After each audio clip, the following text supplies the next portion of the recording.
get hammered for having long summer and winter breaks. And although there is a vacation break, the rate of disposal of cases is much lower there. In the US, it's a different setup where they don't have these predefined breaks. You can take breaks as and when you like, and even when you're on a break, you ensure that the roster is strong enough to let cases get processed on the fly. There is no period where the court effectively stops working in some sense.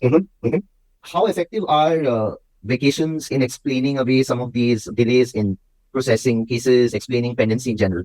Yeah. So my colleagues have done one blog on this, which is what is the impact of vacation days. And they noticed that, look, obviously, on the dates of the vacation, the number of filings and disposals stop. That is to be expected. There is a lower bench strength. But for the cases that are filed in that period, there is really no difference between if the case was filed before vacation or after vacation, which means statistically it makes no difference. So think of it this way, that everybody thinks that the flow of cases through the legal system is like, it's very smooth. So you add more, you add a bigger pipe, more cases go through it. But the flow of the water depends on the pressure on both ends, in fluids. And in this case, you have to ask what is actually pushing the case through the system.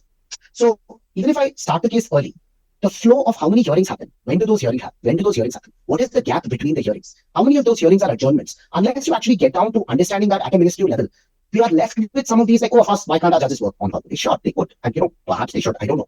But will that really move the needle?